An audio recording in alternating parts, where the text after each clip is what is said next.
नमस्कार, मैं अंजना और आप देख रहे हैं भारत फर्स्ट टीवी। आइए एक नजर डालते हैं आज की बड़ी खबर पर। दिल्ली रोड स्थित सर्किट हाउस में भाजपा ने नारी शक्ति वंदन अधिनियम को लेकर प्रेस वार्ता की। महानगर प्रभारी मोहनलाल सैनी की अध्यक्षता में नेताओं ने विपक्ष पर तीखा हमला बोला। भाजपा का आरोप, विपक्ष महिला आरक्षण बिल पर सिर्फ राजनीति कर रहा है। नेताओं ने कहा, भाजपा महिलाओं को राजनीतिक और सामाजिक रूप से मजबूत बनाने के लिए प्रतिबद्ध है। साथ ही आगामी पदयात्राओं और जनसंपर्क अभियान की भी रूपरेखा तैयार की गई। ये जो नारी शक्ति वंदन अधिनियम का विधेयक पारित होना था लोकसभा में, और इसमें जो विपक्ष का चेहरा सामने आया है कि किस तरीके से चुनाव के समय लैपटॉप बांटने की बात करते हैं, महिला पेंशन की बात करते हैं, और जब महिलाओं को वास्तविक धरातल पे अधिकार देना होता है तब विरोध में आके खड़े हो जाते हैं। इस चेहरे को उजागर करने के लिए आज ये निंदा प्रस्ताव हमने रखा है, प्रेस विज्ञप्ति करी है, और इस चेहरे को हम जनता के बीच में लेके जाएंगे और सबको बताएंगे कि वाकई विपक्ष चाहता क्या है। इस तरीके से जनता के बीच में, महिलाओं के बीच में जाने की तैयारी। देखिए, महिलाओं के बीच में हमारी पदयात्रा है, हमारी छोटी बैठकें, बड़ी बैठकें हैं महिला शक्तियों के साथ में।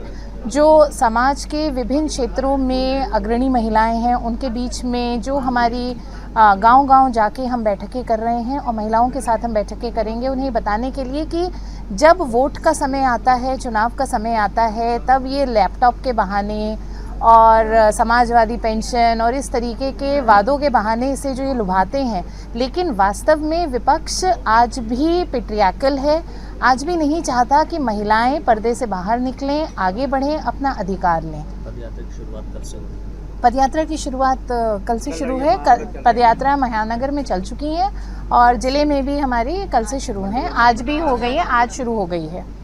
नारी शक्ति वंदन अधिनियम का जो विपक्षी विरोध किया था, हम चाहते हैं कि वो जन जन तक जाए कि उन्होंने विरोध किस कारण से किया है और ये महिलाओं के अधिकार में क्यों रोड़ा बन रहा है। इसके लिए क्या तैयारी है?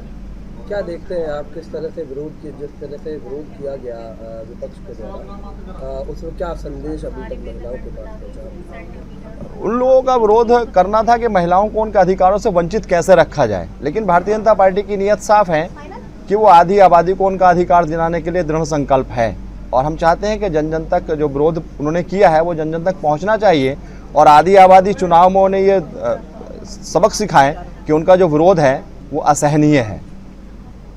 रहेंगे कि विपक्ष के द्वारा इस तरीके की काम अभी हमारे जो कार्यक्रम चलेंगे इस सप्ताह पूरे, इसको लेकर कार्यक्रम चलेंगे, जन जन तक हम पदयात्रा करेंगे, कार्यक्रम करेंगे, सभाएं करेंगे, और जन जन तक इस विषय को पहुंचाने का पूरा प्रयास करेंगे।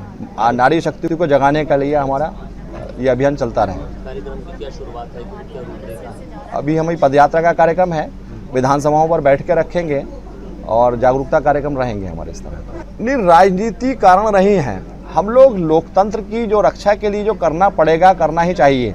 हमारा देश जिस तरह से विकास कर रहा है, तो विकास में हम पुरुष ही जिम्मेदार नहीं हैं, बल्कि उन महिलाओं का भी योगदान रहता है, तो उनको उनका हक नहीं मिलना चाहिए क्या?